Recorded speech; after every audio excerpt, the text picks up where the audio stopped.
scenario for a second. Imagine you walk into a store. The shelves are mostly empty. Okay. There's a guy behind the counter reading a newspaper. Maybe he sells a pack of gum once a day. The cash register is basically just collecting dust. Right, not exactly the picture of a booming business. Exactly. You'd think this place is on its last legs, but then you go to the back office, you open the safe, and it is absolutely overflowing with gold bars. That is quite the contradiction. That is the exact contradiction we are unpacking today. We are doing a deep dive into the interim financial statements of a company called Ceylon Land and Equity PLC. And let me tell you, these numbers are a wild ride. It's a fascinating case study in how financial statements can be, well, deceiving if you only look at the top line. Deceiving is a polite way to put it. I'd say mind-boggling. We're looking at the period that ended December 31st, 2025. And on one hand, you have a business that seems to have just, stopped operating. But on the other, they are reporting a profit that would make a major conglomerate jealous. And that's just the setup.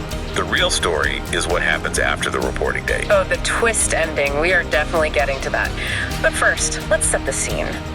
What is the mission of this deep dive? Our mission is really to decode a financial anomaly. We need to explain how a company with almost zero revenue reports a billion rupee profit. Okay. We need to understand the structural shift in their balance sheet. And most importantly, we have to analyze why, immediately after posting this massive profit, the board decided to ask shareholders for a historic amount of cash. It's the why that really gets me. Why do you need money if you just made $1 billion? But let's not get ahead of ourselves. Let's start with the basics, the top line, the revenue. Right. If you pull up the statement of profit or loss, the first number you usually look at is revenue. For the 9 months ending December 31st, 2025, Ceylon Land and Equity reported revenue of just over 2 million rupees.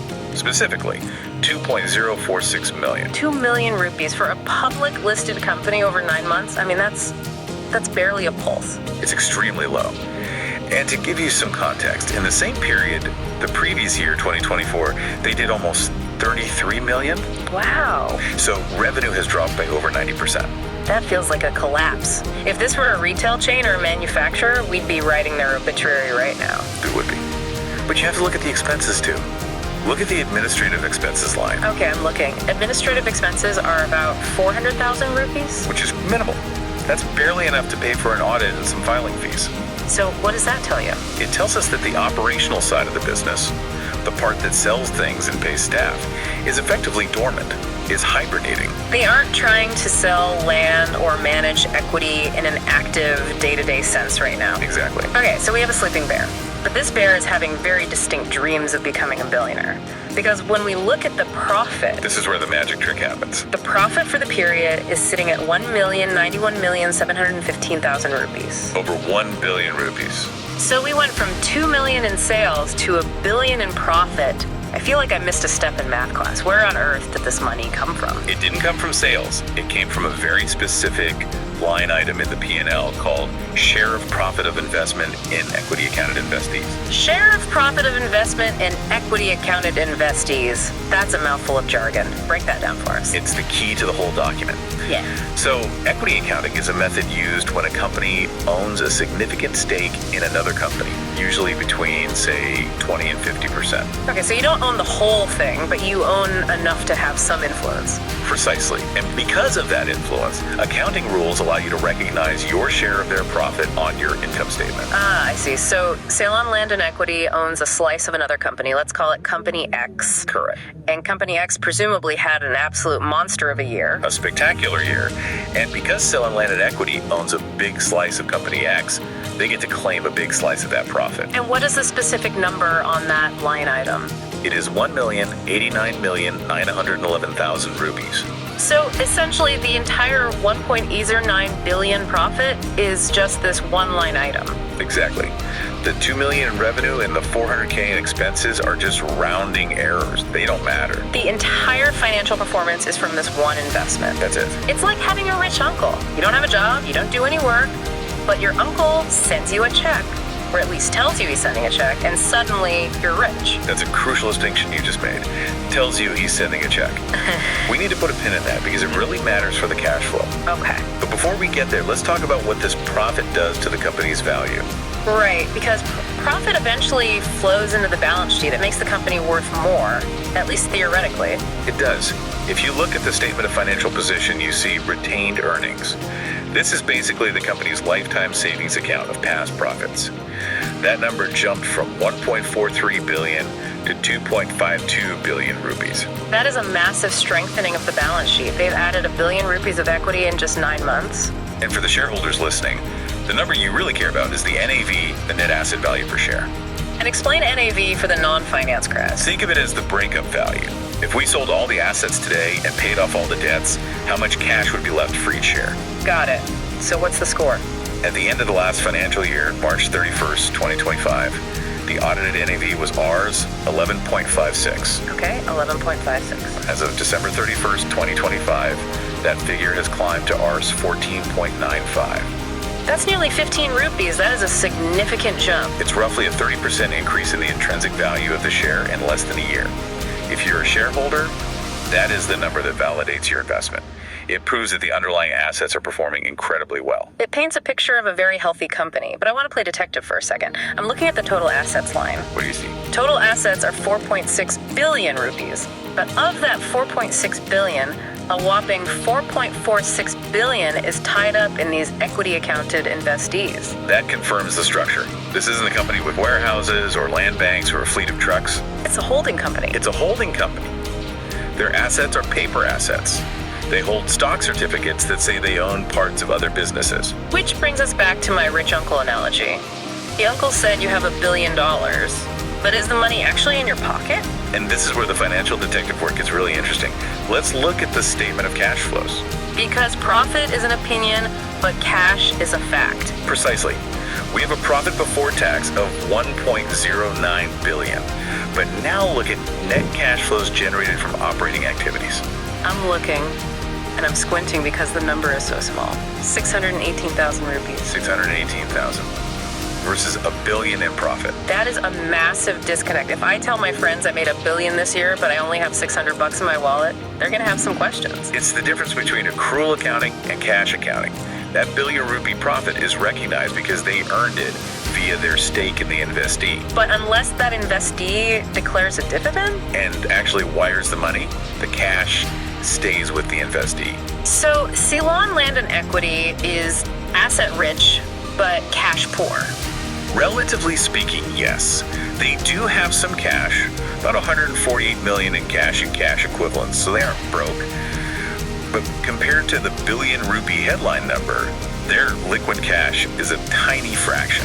And that context is absolutely vital because if you just looked at the profit, you'd say, wow, they're swimming in money. They don't need a thing. Exactly. But then you turn the page to note 10, and this is where the plot thickens. This is the post-reporting event. The twist in the tail. The date is January 31st, 2026. 1 month after these financials were closed, the board of directors passes a resolution. What did they decide to do? They decided to launch a rights issue. Okay, let's unpack this. A rights issue is basically asking existing shareholders to buy more shares, right? Yes, it's a way to raise capital from the people who already own the company. Usually when I see a rights issue, it's a small top-up. Buy 1 new share for every 10 you own, a 1 for 10. Right, or maybe 1 for 5. They're really expanding that standard. But this is not a 1 for 10. No, this is a 2-for-1 rights issue. 2 for 1? Wait, let me just make sure I have the math right on that. For every 1 share I currently hold, you are offering me 2 new shares. Correct. That is incredibly aggressive. That effectively triples the number of shares in the company. It changes the scale of the company entirely. They are issuing, and I have the exact number here, 614,156,734 new ordinary voting shares. 614 million new shares, just flooding the market. It's a massive dilution event. If you are a shareholder and you don't subscribe, if you don't buy those 2 new shares, your ownership percentage gets cut by 2/3 instantly. It's a put up or shut up moment for the shareholders. You either triple down, or you get diluted into oblivion. Exactly. And this brings us to the strategic question. Why? We just established they made $1 billion in profit. Why go to the shareholders with such a massive request for cash right now? It goes back to the cash flow, doesn't it? The money's not in their bank account. It absolutely does. The $1 billion profit is locked inside the investee companies. Ceylon Land and Equity can't spend it. If they want to make new moves, if they want to buy a new company, enter a new sector, they need liquid cash. So this rights issue is a signal. You don't raise capital on this scale just to pay the 400,000 rupee admin bill. No, You raise this kind of money because you are going hunting. it's a war chest, pure and simple.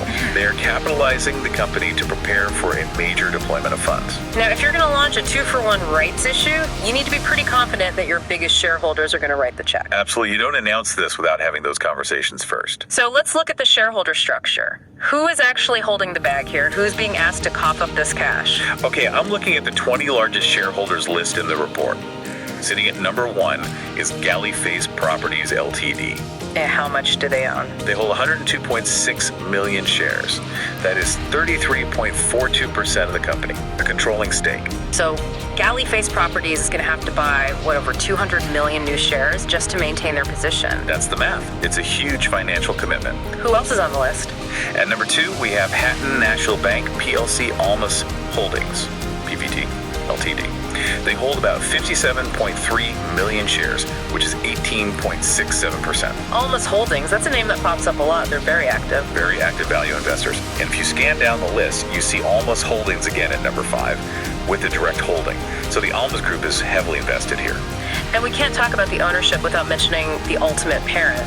Right. The corporate information section explicitly identifies Renuka Holdings PLC as the ultimate parent company. Renuka Holdings is a major conglomerate. They have deep pockets and a long history. Exactly. So you connect the dots. You have a board controlled by Renuka and Galiface. You have Almas as a major strategic investor, and they announce a massive capital raise. They aren't doing this blind. Renuka and Almas must be on board. It strongly suggests that the parent company and the key strategic investors are ready to fund this expansion. They are underwriting the next phase of the company's life. It's fascinating. It's like watching a dormant volcano suddenly start rumbling. For years, it was quiet, just holding these investments. Now, boom profit explosion and a massive cash injection. And for the public shareholder, because there are public shareholders here, this is a critical moment. Let's talk about them, the little guys. Note 7 covers public shareholding. The public holding is actually quite high, 49.96%. So basically half the company is owned by the public. Yes, and the float-adjusted market capitalization is 3.378 billion rupees. Was it that good? Bad? What does that mean? It's compliant. The note says they meet Option 5 of Section 7.13.1A of the Colombo Stock Exchange listing rules. It's a lot of numbers, but basically it means they are following the rules for liquidity. There's a real market for these shares. That's good to know, so you aren't trapped. Right. So if you're a public shareholder, you have a choice. You can sell now, take your gains. Remember, the NAV went up to nearly 15 rupees. Or you can subscribe to the rights issue and ride the wave with Renuka and Almas. And it all comes down to trust in management's capital allocation. The fancy term for spending money wisely. Exactly. It is. Think about the narrative arc here. No. Step 1, the company sheds its old skin. Operational revenue drops to near zero. Check. Step 2, it proves it can pick winners. That investment generated $1 billion rupee profit. That is a massive validation. They prove they know where to put money. And now step 3. Now, they're saying, okay, we won that round, now give us more ammo. Give us more ammo. That's exactly what this rights issue is. And the risk for you, the listener, is simple. Can they do it again? You are giving them cash to go find another golden goose. If they find one, that NAV of $14.95 could look cheap in a few years. But if they invest it poorly, or if the new shares dilute the value too much without generating a return, the stock could suffer. There's a real tension there. The balance sheet is rock solid today. 14.95 NAV. But the moment those 614 million new shares hit the market, the math changes completely. The value of the company will depend entirely on what they buy. It will. I just keep coming back to the timing. Why now? The financial year ends in March. They announced this in January. They seem to be rushing to get this capital in. It suggests urgency. You don't raise this kind of cash just to sit on it and earn bank interest. Not with inflation the way it is. Especially not when your ultimate parent is Renuka Holdings. They are builders. They acquire. They develop. That's their MO. So I want to leave the listener with a provocative thought. Yeah. We've looked at the past, the revenue drop. We've looked at the present, the billion rupee profit. But the future is this big looming question mark shaped like a pile of cash. A very large pile of cash. What is Ceylon Land and Equity planning to buy next? Is there a target already in their sights? Is there a takeover brewing in the background that we just can't see yet? That is the hidden story. The financial statements tell us they are loading the gun. They don't tell us what they are aiming at. And that is why the next few months are going to be so critical to watch. If they announce a major acquisition, everything we discussed today, the profit, the rights issue, it all clicks into place. Exactly. We will be watching the disclosures very, very closely. For everyone listening, if you own the stock or if you're thinking about it, you really need to check the show notes. We've linked the interim financial statements. Look at note 10, look at the shareholder list. Do your own math on the dilution. It's definitely worth a read. It's not every day you see a transformation this dramatic in a single quarterly report. Absolutely. A sleepy shell company waking up with $1 billion in profit and an appetite for more. It's a heck of a story. It certainly is. Thanks for diving in with us. We'll be back next time with another deep dive. See you then.